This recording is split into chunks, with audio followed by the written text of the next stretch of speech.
calor aqui.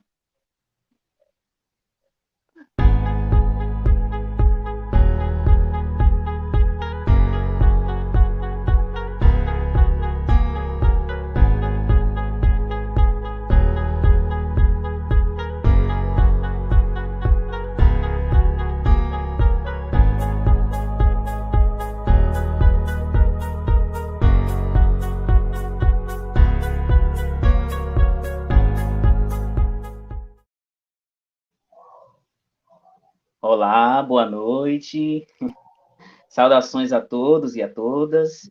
Eu me chamo Luadson Sales, eu sou biomédico, especialista em patologia clínica e em saúde pública. Eu me formei na Universidade Estadual de Santa Cruz. Eu sou nascido e crescido aqui na região do Cacau. Sou natural de Itabuna e estou aqui hoje a convite da comissão organizadora do 15º Simbio. E, inclusive, gostaria de expor a minha felicidade de estar aqui hoje falando com vocês, porque o Simbio foi o primeiro evento científico que eu participei, ainda como calouro, na minha graduação. E, para mim, é uma felicidade tamanha de estar aqui hoje falando com vocês. Olá, boa noite. Meu nome é Daniela, eu sou professora da Universidade de Brasília, do curso de terapia ocupacional. Eu me formei em São Carlos, na Universidade Federal de São Carlos, a UFSCar. Atualmente, eu tenho desenvolvido alguns trabalhos na área de vigilância e saúde do trabalhador, especificamente, saúde e trabalho. E eu estou aqui a convite também do 15º Simbio, muito porque a Universidade de Brasília está com um plano de contingência, em frente à Covid-19, em parceria com a UESC. A gente tem um projeto, de pesquisa juntos, alguns professores da UNB junto com a UESC. Então, a gente tem essa parceria aí, e por isso que a gente está, pelo menos a gente está aí tentando desenvolver algumas atividades juntos. E eu agradeço muito o convite. Eu fico muito feliz também com a temática do Simbio desse ano, né? A proposta trazida, em meio a esse caos que estamos vivendo, né? Essa pandemia. Além disso, esse tempo de negacionismo científico, de pseudociências, de veiculação de notícias falsas em massa. É importante a gente interagir, a gente compartilhar saberes, vivências e experiências e ser luz em meio às trevas. E ser iluminado também, né? Importante. A comissão me fez esse convite para compartilhar com vocês sobre a minha jornada, tanto na pesquisa e como profissional de saúde que lida diretamente com a saúde pública no enfrentamento na pandemia, né? Atualmente eu trabalho na vigilância epidemiológica da minha cidade, aqui em Itabuna, eu sou biomédico. No dia a dia a gente tem muitas problemáticas, a gente vai discutir algumas hoje aqui com vocês, eu juntamente com a Daniela. O meu trabalho lá envolve o atendimento ao paciente suspeito Covid, coleta dos materiais biológicos, seja sangue periférico, né, por teste rápido, ou nasofaríngeo, por PCR. Além disso, é preciso orientar os pacientes de como eles devem se comportar, como eles devem agir, como eles devem se isolar diante do diagnóstico, para que se quebre essa cadeia de transmissão e para que ele possa lidar com essas consequências mesmo da infecção. Além disso, existe o monitoramento desses pacientes que a gente tem que acompanhar e alimentar os sistemas de informações, né? Essa parte de vigilância, né? Ela possui alguns sistemas de informações, como, por exemplo, o SINAM, que é o Sistema de Agravos e Notificação, o SIM, por exemplo, que é o Sistema de Informação sobre Mortalidade, o ESUS. Hoje a gente vê que as prefeituras das cidades têm colocado alguns boletins diários, né, de como está a evolução da Covid na cidade. E essas informações são retiradas desses sistemas. Então, é muito importante que esses sistemas estejam sendo atualizados sempre, seja alimentado. Quem trabalha nessa área de pesquisa epidemiológica sabe a importância que esses sistemas têm, né, para nortear, para orientar as ações, porque não é um tiro no escuro que a gente tem que dar. Então, é muito importante. E, além disso, a gente precisa ter essas informações justamente para saber lidar com uma doença. Então, por exemplo, um vírus novo, a gente tem dificuldade de lidar com um vírus novo, com um agente infeccioso novo, justamente porque a gente não tem essas informações. Se a gente for parar para analisar no início da pandemia para cá, hoje a gente sabe lidar de uma maneira melhor com o vírus do que a gente sabia há pouco tempo atrás, né? A Daniela ela vai falar um pouco aí sobre a pandemia, dar um parecer. A gente resolveu fazer essa conversa, né, essa mesa uma conversa, numa roda de conversa, né? Então, a gente vai estar sempre aqui fazendo esse bate-papo, né? Que conversando com o Luardes a gente achou que seria mais interessante fazer dessa forma, né? E complementando, trazendo, até por conta da experiência que ele tem e está trazendo para falar aqui com vocês. E aí, pensando nisso, a gente pensou em pelo menos fazer um panorama, eu acho que todo mundo já sabe, né, como que esse vírus surgiu, de onde ele veio, mas acho que é até importante a gente registrar, né, e tudo que foi acontecendo no mundo, né, se tornando aí um estado de alerta, né, e de emergência. Então, por isso que tudo isso que o Lúcio colocou, né, são desdobramentos, né, desse contexto que são extremamente importantes, né, são extremamente importantes, inclusive para quem está lá na ponta, né, e vai atuar diretamente, que depois a gente vai chegar nos profissionais de saúde. Então, ele começa na China no final, em dezembro, né, e chega em janeiro, a OMS já decreta aí um estado de emergência de saúde, né?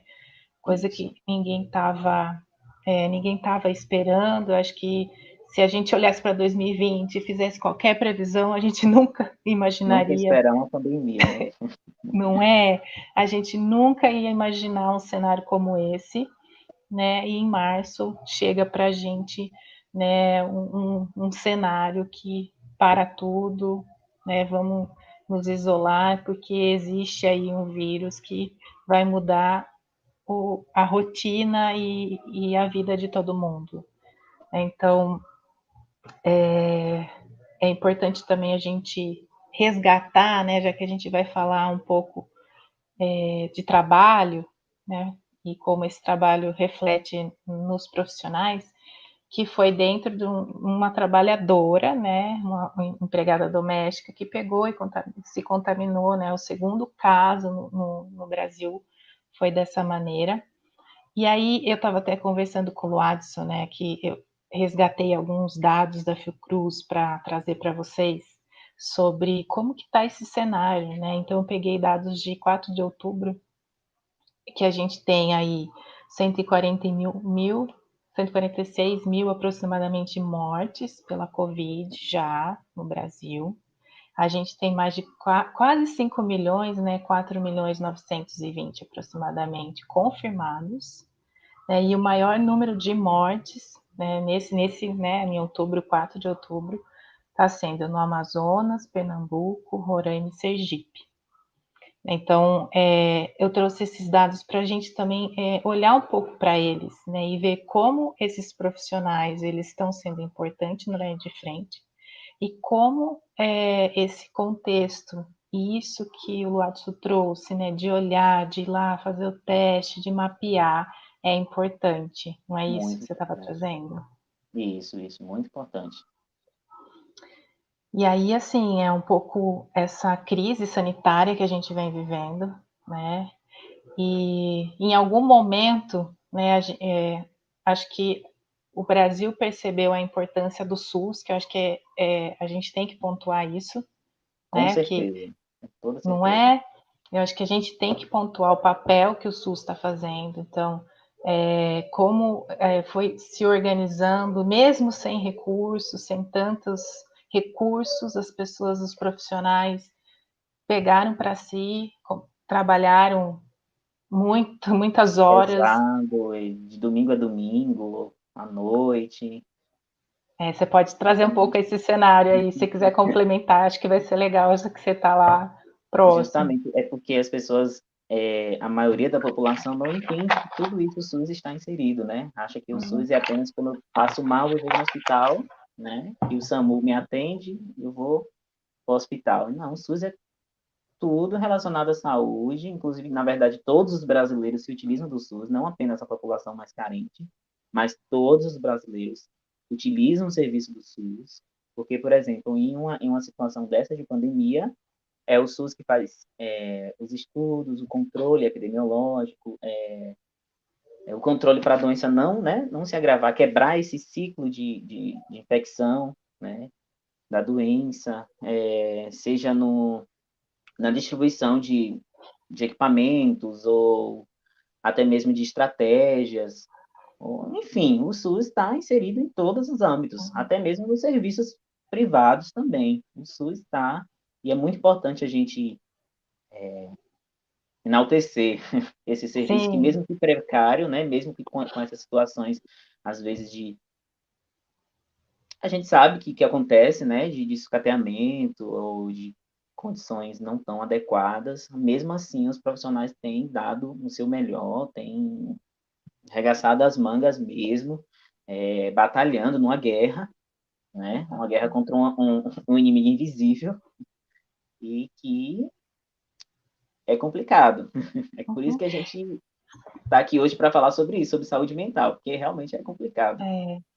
E falando nisso, acho que você toca uma coisa importante, é que, assim, o que que a pandemia impôs, né? O que que ela obrigou os profissionais e todo mundo, né? O que que ela trouxe aí? Que eu acho que foi a primeira coisa foi esse isolamento social, né? Já que você tocou em saúde mental, porque muitas vezes tem profissionais, ou mesmo nós, né, moramos sozinhos. Então, como que foi estar em casa, né, com uma nova mudança, mudança de comportamento, né, tanto individual quanto coletivo, né, mudança de hábito de Isso. vida, de saúde.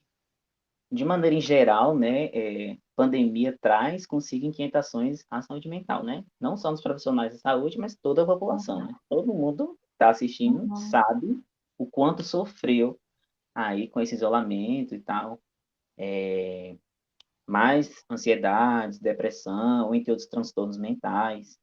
Mas, assim, em relação aos profissionais que lidam com isso, é interessante que, assim, enquanto há um encorajamento das pessoas se isolarem, né, de se manterem em isolamento social, em sair de casa apenas se necessário, os profissionais dessa área estão indo na contramão, né? Então, enquanto as pessoas estão fugindo da maré, a gente está indo lá mergulhar na maré para resgatar quem está se uhum, afogando, né? uhum. Então, acaba ficando mais vulnerável, né? Isso, Acaba mais ficando exposto a se infectar, não apenas se infectar, mas todos os transtornos, toda essa problemática que envolve a pandemia, de certa forma, de uma maneira, a, a problemática é de uma maneira mais exponencial, né? Uma coisa mais uhum, agravada justamente por isso, por esse fluxo contrário, né? Que uhum. os profissionais da saúde, não só os profissionais da saúde, os profissionais envolvidos, que lidam com isso diretamente, estão sofrendo. Sim, acho que é uma coisa que você coloca que eu acho que é legal também, que é isso, os profissionais, tanto de saúde quanto os essenciais, farmácia, banco, né, é, eles sentem isso de uma forma mais intensificada, porque é um cenário de incerteza, né, medo, e aí vem o sofrimento, né? Então, acho que Isso, é isso mesmo que você está trazendo, essa exposição ao risco do contágio, especificamente esses profissionais tiveram que intensificar demais a sua jornada, né? Com isso veio uma sobrecarga muito grande, uma exaustão, né? Que acho que está colocado no começo foi uma coisa muito intensa, porque era tudo muito novo, não sabia o que ia acontecer. Então, esse só o cenário por si só, né? Ele já traz muitas incertezas. isso. Inclusive essas incertezas, essas dúvidas, né? Por ser uma doença nova, não ter protocolos pré-estabelecidos, por exemplo, isso dificulta o manejo clínico, isso traz insegurança, isso aumenta o estresse no trabalho, porque o profissional às vezes se sente incapaz, né? de não saber lidar com aquela situação, por ser uma situação nova, nunca vivenciou aquilo, e a família ali cobrando de um lado, o paciente ali do outro, que já quase, né? Todas essas coisas, isso gera mais ainda estresse, desconforto psicológico e emocional também, né? Uhum. E eu não sei se você teve assim contato ou soube dos profissionais, já que você está bem assim envolvido, porque é um convívio diário, né, com essas pessoas que têm o sofrimento, com morte, luto, né? Eu acho que isso também traz um reflexo para quem Traz, está, né, na linha de frente. traz sim, traz sim. Lá na vigilância, a gente faz, né, a testagem com o pessoal. Então, às vezes, assim, o paciente vai lá, onde a gente vai fazer a testagem, e ele está suspeito de Covid, né? Eles estão com alguns sintomas, ou teve contato direto com alguém positivo e tal. Ele já vai meio que esperando que pode ou não estar de COVID, mas nem sempre está preparado. Aí, quando sai o resultado do diagnóstico, que é positivo para COVID, por exemplo, ele não estava preparado. Então, às vezes ele desmaia, às vezes ele chora na nossa Sim. frente, ele tem um ataque de pânico ou de ansiedade, seja lá o que for, e a gente tem que lidar com aquilo ali na maior calma, né? Sendo que a gente também acaba se abalando, né? Porque quando a gente vê uma pessoa numa situação dessa, a gente se comove, Uhum. né? Mas a gente tem que ser profissional, né? Engolir seco, tentar lidar com aquela situação, acalmar o paciente e toda aquela coisa. E assim, a gente não está num escritório fechado, como eu falei. A gente não está dentro de uma clínica, dentro, né, de um escritório fechado. Às vezes, é, existem testagens mutirões, por exemplo, que é na praça com um todo lá, ou um drive-thru, qualquer coisa assim, e tem a rua ali, a rua para a Uhum. gente lidar com esse paciente. E a gente tem que saber como lidar com ele. E a gente acaba, às vezes, levando para casa esse sofrimento também. A gente acaba levando essas situações. Dentro da vigilância, existe um departamento que é o SVO, é o Serviço de Verificação de Óbitos, né? Inclusive, eu queria até falar sobre isso, que é uma coisa que gera um pouco assim, de dúvida na população. Quando aparece lá óbitos por Covid, antes de aparecer óbitos por Covid em um boletim epidemiológico, essa morte ela foi investigada. Então, assim, não é de um dia para o outro que aquela morte vai parar lá, tá? Eu estou abrindo esse aqui porque são coisas que as pessoas me perguntam e eu vejo sempre as pessoas reclamando, né, em relação a isso. Uma pessoa morre com suspeita de Covid, seja por insuficiência respiratória, ou porque teve contato, enfim, né, suspeita de Covid.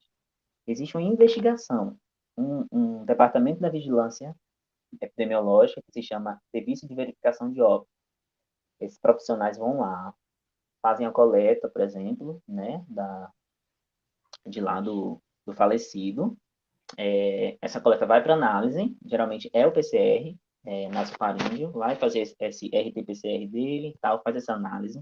Além disso, há uma investigação do prontuário do paciente, se foi no hospital, por exemplo. Existe uma investigação do prontuário para saber por que o paciente foi internado, o que ele sentiu, como é que estavam os níveis dele, exame, tudo. Há uma investigação com os profissionais da saúde envolvidos com aquele paciente, médicos, enfermeiros, técnicos. E existe uma outra etapa, que é a investigação domiciliar. Então, a gente vai até a casa do paciente, né, até a casa do falecido, e vai fazer a investigação, vai saber o que ele tinha, o que ele teve, o que ele começou a sentir. E aí, depois de toda essa investigação, e também de lá do resultado do exame laboratorial, é que vai saber se foi realmente COVID ou não, tá? Então, por exemplo, essa investigação, a gente acaba presenciando esse luto, né, familiar, esse luto Sim. familiar. E isso é estressante.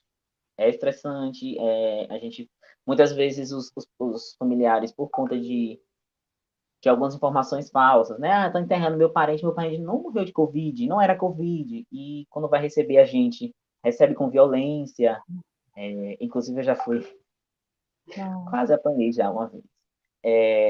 Recebe a gente com violência, recebe a gente com. A gente entende, né, às vezes a revolta, porque um ente querido morreu, então tem todas aquela emoção à flor da pele.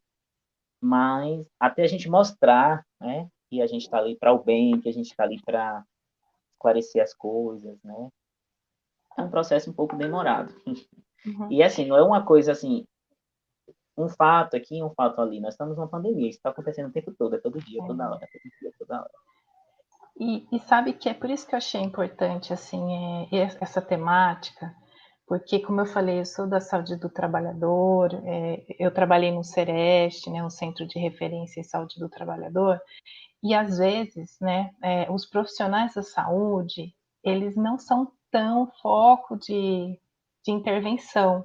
Então, Sim, quando veio, né, essa demanda, então, e para falar sobre isso, eu achei bem interessante, porque você veja, você está relatando várias coisas, né, que são o que a gente chama, né, e aí já entrando um pouco mais nessa, né, nos profissionais de saúde que estão na linha de frente todo dia lá, né, que são coisas que são importantes para se olhar, né? Então, ter uma atenção para a saúde desses profissionais. Então, acho que a gestão precisa estar muito atenta nesse sentido, né, de pensar, né, olhar um pouco para essas condições, para essas situações, né, de trabalho. Então, não só a questão da medida de proteção, né, como a gente tinha comentado aqui, os equipamentos de proteção individual EPI, mas também pensar fluxo de atendimento, né, de entrada e saída dos pacientes, né, que acho que é importante. Não sei se sim, vocês fazem ou não, né, mas você conta um pouco essa testagem regular dos profissionais de saúde, se sim, tem sim, sim. alguma medida de teleatendimento. Então, são medidas de proteção que, de uma certa maneira, né, auxilia um pouco nessa insegurança toda, porque não é só você, né? Você tem a família, às vezes a pessoa não pode nem voltar para casa. Então, acho que é importante, assim, essa temática de olhar para os profissionais da saúde, principalmente nesse momento agora, né? Sim. É muito interessante você tocar nesse assunto. Eu vou falar agora experiência própria. Eu tive que sair de casa, né, por conta da pandemia, trabalhando na pandemia, porque o meu avô, né, na verdade, meu avô de criação, ele tem problemas, várias comorbidades, diabetes, pressão alta, enfim, várias comorbidades mesmo. E eu não queria pôr em risco a saúde dele, né? Porque a qualquer momento eu sabia que eu ia pegar um dia, Hum, né? Eu ia pegar um dia. Era uma coisa que a gente já espera quando a gente trabalha na linha de frente. É uma coisa que, espero que quando eu pegue, seja de uma maneira mais tranquila, que eu não sinta nada demais. Mas eu não queria expor ele, que era um paciente cheio de comorbidades. E, de certa forma, estava mais vulnerável, mais suscetível a um quadro clínico, né, mais grave, ou até mesmo a morte. E imagine eu lidar com isso, entendeu? Então eu preferi morar sozinho, preferi sair de casa, me isolar e tal, porque justamente por toda essa problemática envolvida com a contaminação, com o uhum. contágio. E não foi só eu que fiz isso, outros colegas meus fizeram isso também. É comum, é uma coisa que esse fenômeno é uma coisa que aconteceu nessa pandemia, dos até mesmo pais, né, se isolarem dos seus filhos e morar em outro canto por conta disso. E É essa complicado. preocupação com os familiares, né, que acontece, e aí você acaba distanciando das pessoas próximas, dos amigos, das famílias. Isso, Tem essa isso. fragilização, né, do vínculo e desse suporte também. Então, é importante pensar, né, nessa, porque foi uma mudança muito grande, né, de rotina mesmo, né, mudança Sim, que a sim, gente é rotina. e foi uma coisa imposta, né? Ninguém está esperando nada disso, nem esse contexto. Isso, Mas é importante. E isso. eu já vou emendar uma coisa que eu também acho que talvez a gente possa comentar, porque quando a gente está dentro da saúde do trabalhador, a gente tem que sempre olhar para esse trabalhador, né? Olhar para ele, né? Dessa atenção, desse cuidado, dessa assistência. Mas, por outro lado, a gente também tem que atuar no ambiente de trabalho, que é essa investigação um pouco mais detalhada desse ambiente e o que esse ambiente está trazendo para o trabalhador. Talvez lá vocês também já tenham pensado e ter equipes e trabalhadores, grupos, né, que olham para o ambiente que vocês estão, mas e nesse momento investigar esse trabalho, entender como é que está essa organização, essa jornada, para que medidas possam ser tomadas é importante. Então eu queria só registrar, né, que é importante olhar para o trabalhador, mas é importante olhar para o trabalho também. Não sei se em algum momento. Eu acho que a questão da EPI lógico, é super importante, né? Que com certeza eu acho que chegou em alguns locais, né? Eu posso falar pelo DF, né? Que a gente teve dificuldade, principalmente de máscara tal, o que acabou contaminando bastante profissionais. Mas depois eu sei que foi normalizando e chegando os equipamentos e o pessoal conseguindo, né, ter essa proteção mais Eu acho que no adequada. início foi geral, né? No início da pandemia foi Foi, bem geral esse problema, assim, né? De falta de foi, EPI. Depois foi. exatamente. E também tem uma coisa que, quando a gente olha para esse ambiente de trabalho, né, dos profissionais, que é a questão do risco. Eu não sei se isso apareceu também, né, na sua vivência, né, na sua vivência profissional, porque muita coisa, né, era novidade nesse momento, né? Nem até então a gente até estava conversando, né, que às vezes nem estava sendo considerado uma doença relacionada ao trabalho, o Covid, mesmo você estando na linha de frente, né, e sabendo que você foi contaminado ali. Mas para nível de investigação e de um relatório técnico, por exemplo, tem as questões da classificação do risco, né? Porque tem que colocar e tem que descrever, né? Salubridade, toda aquela coisa também. Uhum. Então, eu acho que não sei se você teve essa questão, essa vivência lá. Eu acho que é importante a gente pensar também como um desafio, né? Eu não sei como está sendo as notificações, que eu acho que você tocou no Sinan. Sim, Como que está sendo isso, se ela está ocorrendo, não só a notificação das mortes que você colocou, mas a notificação dos casos de Covid dos profissionais de saúde, né? sim, Porque é sim. uma forma também da gente fazer esse mapeamento e conseguir fazer essa vigilância, proteger esses trabalhadores. Sim. Existe a ficha de notificação, né, de suspeito de Covid-19, SG, síndrome gripal, e dentro dessa ficha de notificação, justamente tem uma areazinha que pergunta se é profissional de saúde e o CBO, né? Qual é Uhum. a ocupação daquele profissional de saúde. A gente sabe que acontece, né, alguns deslizes nesse preenchimento das fichas, isso não é uma coisa da agora, da pandemia, isso é uma coisa de Sim. há tempos que isso acontece, mas existe sim, né, claro, né, dentro da notificação, essa consulta de profissional de saúde, qual a função dele, onde ele trabalha especificamente, idade e tal, essas coisas. A ficha de notificação, ela, aqui, né, da minha experiência, ela, toda vez que a gente vai fazer uma testagem, por exemplo, em campo, quando eu falo testagem em campo, empresas que trabalham diretamente com o público, por exemplo, prefeitura, órgão público, enfim, qualquer coisa desse nível, ou a testagem domiciliar, né, a visita nas casas dos suspeitos, ou até mesmo pelo monitoramento pelo telefone, né? Tanto pelos enfermeiros, tanto pelos biomédicos, os técnicos que trabalham na vigilância, é preenchido essa notificação, a priori, apenas como triagem, né, para saber Uhum. qual exame aquele paciente vai fazer. Além disso, para dar as orientações, né, que algumas pessoas acham que a vigilância vai medicar, vai atender, vai hospitalizar, mas esse não é o trabalho da vigilância, né? E a gente explica isso para as pessoas, mas a gente orienta o que ela deve fazer, né? De acordo com a nossa realidade aqui da nossa cidade.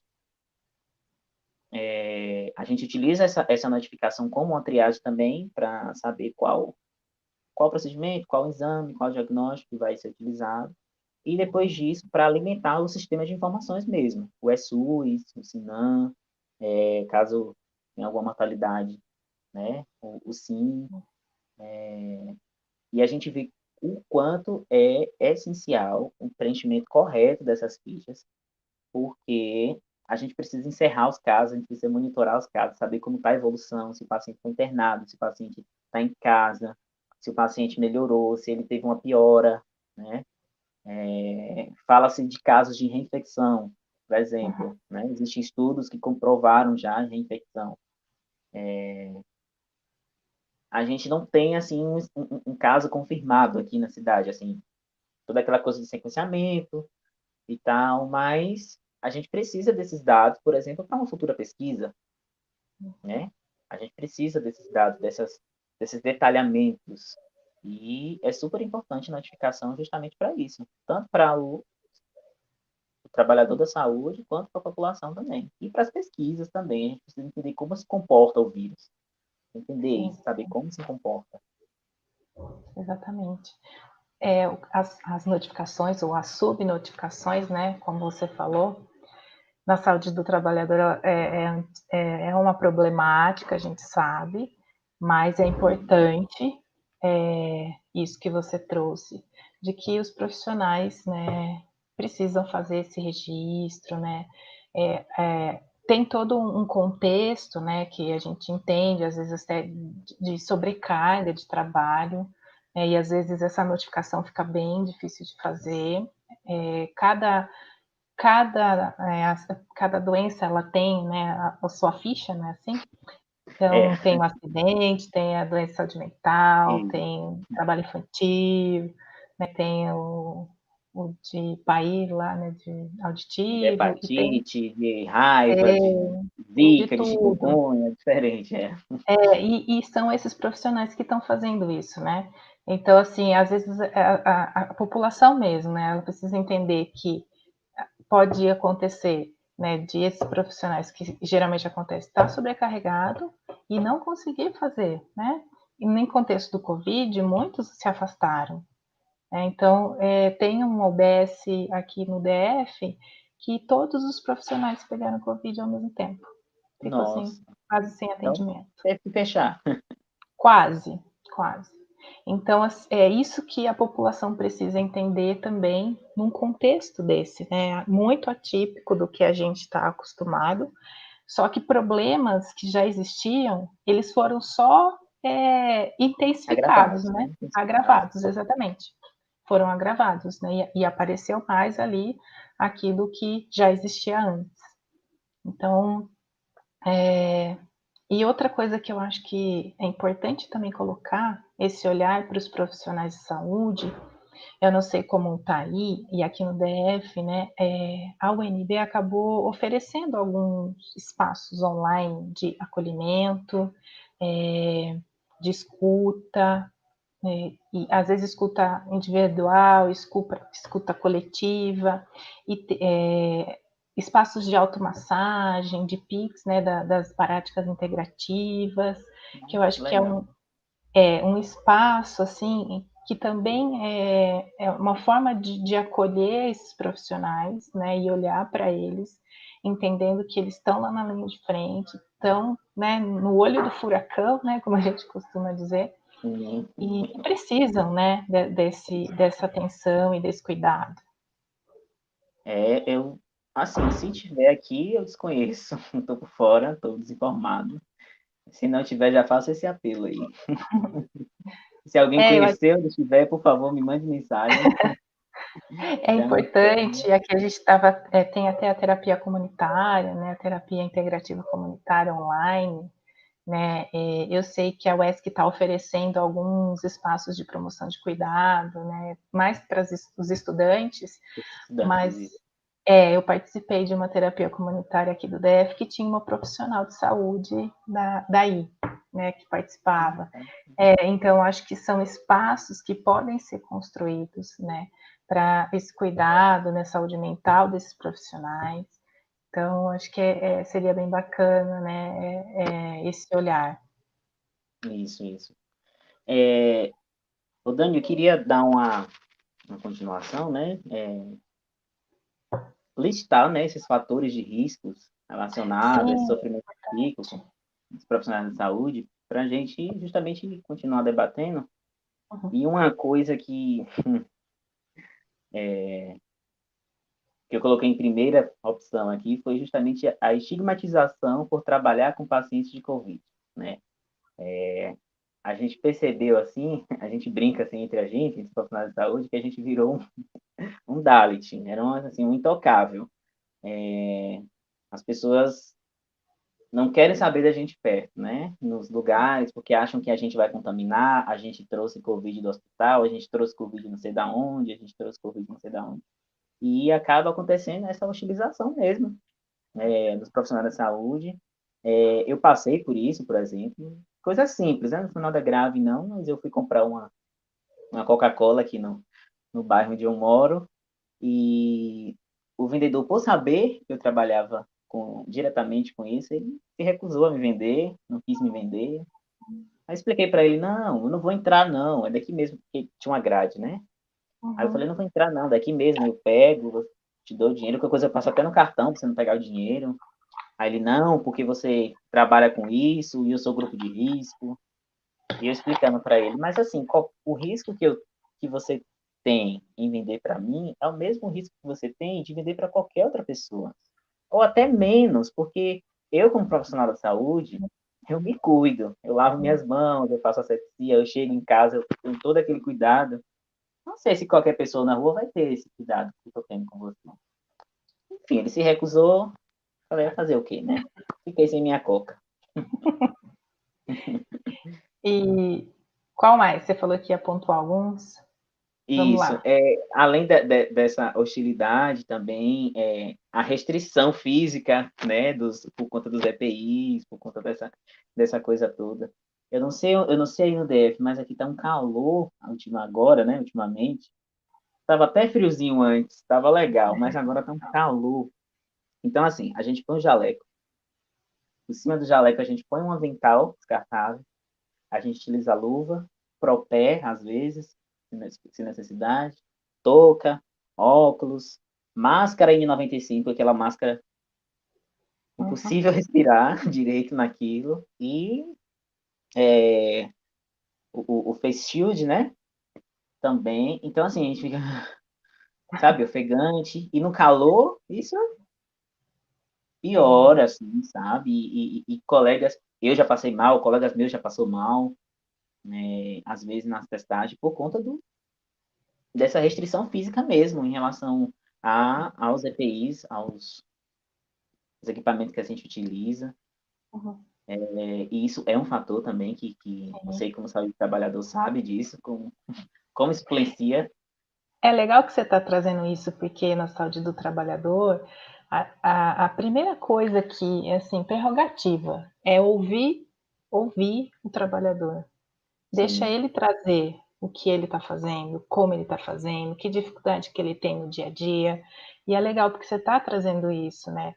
E principalmente, assim, o que você vivencia, né? São coisas que isso. nem o EPI é importante, super, mas traz, né, Traz constrangimento desconforto. ali no dia a dia, desconforto. Esse estado também de hipervigilância, sabe? De alerta o tempo todo. Ai, meu Deus, eu toquei nisso aqui. Ai, eu toquei nisso aqui. E, sabe? Porque tem toda aquele ritual, né? Para você colocar o EPI, É, né? Todo um ritual para você colocar. E às vezes você muda um jeito, ah, já era, contaminei. Aí você está com sede, por exemplo, você quer beber água, né? Tá calor, você precisa se hidratar. E sim. aí você falou muito, precisa se hidratar. E como é que bebe água? Tem que tirar a luva, tem que passar álcool na mão, e aquela coisa toda. E isso gera mais estresse. Uma máscara apertando a nossa cabeça, um face shield apertando a nossa cabeça. Quando chega no final do dia, a gente está com a cabeça explodindo, assim, sabe? Doendo mesmo. Esse estado de alerta o tempo todo, de que, ai meu Deus, eu não posso pegar Covid, ai, será que eu toquei? E aquele paciente tossiu na minha cara. Toda essa preocupação é bem complicado. Às vezes o paciente está lá naquela situação de tristeza, né? Porque soube, né, o diagnóstico, ou alguém faleceu, e aí ele soube também que está doente, ele pode falecer, e a gente não pode nem oferecer um suporte, assim, de pegar na mão, Nem então, dar um abraço, né? um abraço, a gente não pode. E é realmente complicado. É isso mesmo. E eu falei de olhar, né, o que a gente chama de determinantes do trabalho, né, que traz esse constrangimento no trabalho, só para o pessoal que está ouvindo a gente saber, na saúde do trabalhador, a gente usa alguns métodos, e para olhar isso, acho que todo mundo já deve ter ouvido falar de ergonomia, e a gente usa muito esse método da análise ergonômica do trabalho para compreender esse trabalho e trazer aí coisas que estão dificultando o dia a dia do fazer desse trabalhador, porque a ideia é melhorar, né, trazer condições mais seguras, saudáveis, adequadas, e você falando assim, eu imagino como que deve ser esse dia a dia lá, bem complicado, né? Um pouquinho, um pouquinho. É, além disso, essa questão que já você falou, né, da necessidade de adaptação, das novas formas de trabalho, né, um jeito diferente de trabalhar, não é da forma que a gente estava acostumado. A gente que trabalha em laboratório, por exemplo, laboratório de pesquisa ou de diagnóstico, a gente está acostumado a usar máscara, usar óculos, usar esses aparelhos de, né, esses EPIs, mas é bem diferente. A gente usa quando está trabalhando ali, não é o tempo todo, não é? E sem contar o jeito de trabalhar também, né? Ah, e dentro das casas fazer esses testes, por exemplo, em locais assim que não são muito acessíveis, somente em bairros periféricos e tal, situações de que existem facções em alguns lugares a gente vai entrar e a gente tem medo até de levar um tiro, por exemplo. Existem Sim, essas situações, existe essa sim, situação. Tem colegas nossos que foi proibido de entrar em determinado local porque o chefe da facção não deixou entrar. E aí, às vezes, descomplica, né? Descomplica sim, o trabalho da gente. Não só para de atender aquele paciente, de fazer o diagnóstico, de dar orientação e também estudo, né? Epidemiológico. Que a gente fala dos dados e tal, mas os dados têm importância, assim, imensa, porque é ele que vai nos dar esse direcionamento. Sem os dados, a gente não consegue lidar com a situação. Então, é fundamental, é fundamental. É... Além disso, eu coloquei também aqui a frustração por não conseguir resolver os problemas dos pacientes, todos os problemas do paciente, né? Tem vezes que o paciente, ele quer trabalhar, né? Por exemplo, enquanto o paciente é CLT, afastado, ele está ali recebendo, né, o salário dele. Mas se for um paciente autônomo, né, que trabalha, um taxista, ou seja lá o que for, e que recebe o seu dinheiro ali diariamente, e a gente fala para ele que ele tem que ficar isolado por tantos dias, é complicado para ele. Ele olha para a gente assim, sim, como é que eu vou comer? E a gente vai fazer o quê? O que a gente fala? Entende? São situações que a gente tem que ter aquele jogo de cintura. Não, vamos tentar dessa forma. E se for desse jeito? Tentar ter esse jogo de cintura. E muitas vezes a gente nem... A gente não estava preparado para isso, sim, né? Uma nem coisa lutar. que apareceu do nada. Não foi uma coisa que É. a gente estudou ali 4 anos para fazer, uma coisa que apareceu. E às vezes a gente E, tem isso. não estava preparado, e como você falou, não tinha um protocolo, Não, e vocês tiveram que trocar a roda do carro com o carro andando, né? isso. Que As foi notas isso? técnicas vão mudando, né? Uma hora é uma coisa, outra hora é outra. Isso não é deixar bem claro isso, inclusive, que as pessoas falam, ah, você fica mudando, fica mudando. É assim que funciona, é dessa forma mesmo, porque pesquisa é assim, a gente faz a pesquisa, aquilo ali, a gente está testando, está sendo aquilo ali, mas pode aparecer outra pesquisa que refuta aquilo, né? Que traz outras informações que aquela não tinha, e a gente vai seguir a nova, a mais atualizada. É assim que funciona a pesquisa, é dessa forma. Não é porque está fazendo um descaso, Sim. porque como é uma coisa nova, né, a gente vai buscando aos poucos e vai descobrindo. E Então, a vai gente tem que estar aprimorando, né? aprimorando. Além da gente lidar com isso tudo, a gente tem que estar se atualizando, tem que estar estudando. Chegar em casa todo dia, tem que arranjar um tempo ainda para estudar. Tem que estudar, tem que se atualizar. Porque senão a gente acaba não sabendo lidar com a situação. O paciente vai perguntar para a gente fica lá de boca aberta, não sabe nem o que fala. É até para nossa segurança também. Também, também. Eu acho que, assim, super legal, assim, tô adorando a nossa conversa aqui, a nossa troca, porque dá para até ver, assim, coisas, trazer coisas que você fala, né, do seu trabalho, e eu identifiquei que é uma coisa que a gente também faz quando está fazendo qualquer ação de vigilância, sabe, no trabalhador, utilizando o método que eu falei, né, pautado na ergonomia, principalmente na Sim, ergonomia da atividade, que é olhar para essas questões, esses relacionamentos no trabalho, aspectos emocionais do trabalho, aspectos psíquicos do trabalho, não só físicos, né, organizacionais, tudo isso que envolve e que traz reflexos para o trabalhador. E você acabou pontuando alguns deles aqui, né? Então, é importante isso. Acho que a saúde do trabalhador, ela é interdisciplinar, tanto que eu sou terapeuta ocupacional, você falou que é biomédico, né? isso. Certo, né? Então, como que a gente, assim, tem essa interface, assim, a partir do objeto de intervenção que a gente tem, né? Então, qualquer profissional que vai para a questão da vigilância, ele vai se deparar com essas questões que a gente está colocando aqui, né? E eu acho que é super importante, assim, essa vivência, essa prática de você mostrar, trazer, e as pessoas entenderem, né, pontos, né, que são essenciais, né, dessa proteção, Da do proteção, SINAM, da notificação, né, e do trabalho em si. Então, acho que está isso, sendo bem legal, assim, essa troca. isso.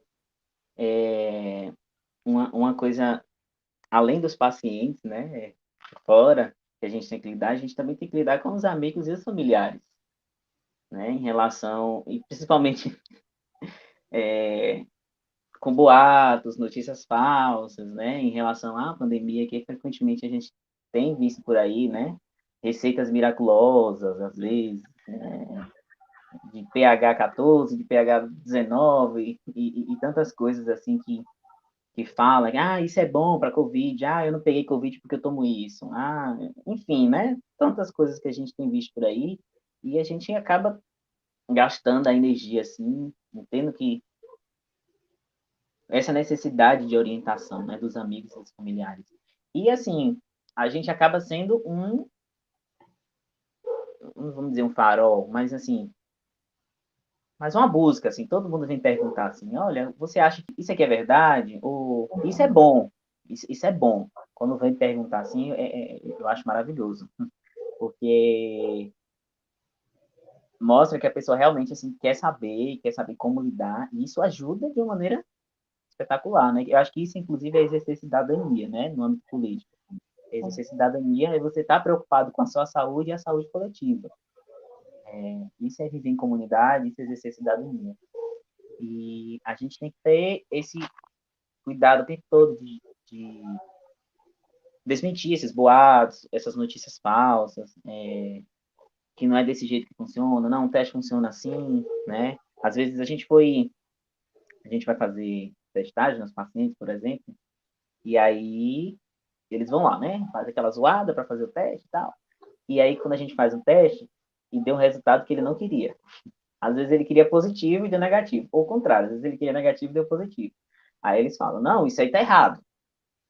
Tá errado isso aí, tá errado, eu vou fazer outro. Tá errado, não. Senta aqui, vamos conversar. Você não sentiu isso, isso, isso? Você não encontrou em contato com essa pessoa?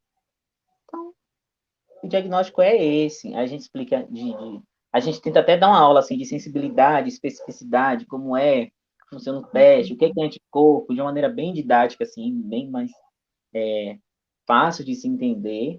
Aí eles acabam até aceitando um pouco assim, com aquele ar de dúvida assim, que, não sei, não sei. Porque o que a gente tem visto hoje, um fenômeno que a gente tem visto, é que as pessoas preferem acreditar mais no que elas leem ali na internet, que ela viu, que não sei quem compartilhou, do que no profissional da área que está orientando ela, né? O profissional que estudou, que sabe o que está acontecendo. porque a gente tem a internet, que é nossa amiga da informação, mas ela também pode ser nossa inimiga, né? Qualquer um poste que quer lá. Quando a gente estuda, a gente sabe investigar o que é certo, né? Sabe? A gente aprende a pesquisar, né? Aprende a procurar uma fonte correta, aprende a procurar o que é confiável, o que não é. Enfim, né? E aí a gente tem que lidar com isso também. A gente acha que teve casos de paciente de olhar para nossa cara assim, não, esse seu diagnóstico está errado. Isso aí está errado, você fez errado. Você tá... Aí a gente tá bom, então. Você que sabe, né? Pois é, são todos esses constrangimentos que você tem que vivenciar e vivencia no dia a dia, e que no começo você colocou que traz repercussões para a saúde mental, saúde física, né? Às vezes a gente aí desenvolve algum sintoma psicossomático, né? Então, é isso, assim, acho que a nossa discussão, ela vai caminhando já para o final, né? Não sei Sim, como sim. de a gente pontuar algumas coisas que foram importantes aqui, que a gente trouxe, acha que é importante, mas que esse trabalho, né, como a maior parte do tempo nós passamos no trabalho, ele pode ser tanto prazeroso, né, mas ele também pode trazer consequências negativas, adoecimentos, né, então a gente precisa mesmo olhar para esse trabalho, ver o limite ali, né, lógico, sempre muito imposto pela organização, né? Isso que a gente está tentando trazer Isso, aqui também, né? isso. Mas É, acho que é por aí, né? é por aí. É, já estou chamando de Dani, né? Íntimo Pode já. chamar de Dani. Dani, eu queria agradecer muito, assim, pela sua contribuição aqui na minha fala, na minha contribuição com a sua fala. Foi uma troca muito legal mesmo. Durante a minha graduação, eu até fiz estágio no Sereste, Ai, que passei por um período no legal. Sereste. Não foi por muito tempo, mas eu passei por lá, vi como é que funcionava assim, algumas coisas. Não tive muita prática no Sereste, mas vi como é que funcionava, a importância do Sereste, da vigilância da saúde do trabalhador, e principalmente essa questão de subnotificação, a gente saber como estão os trabalhadores, nesse caso, os profissionais da saúde, os pesquisadores,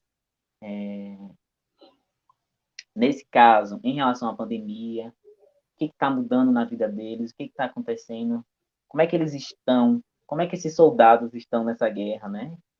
E eu tenho visto, a gente tem que lidar com muitas situações, até mesmo com perda de colegas que morreram Uhum. durante a pandemia, que foi infectado, né? Parentes nossos, eu tive parentes que perdi durante a pandemia, e a gente não pode nem viver esse luto, né?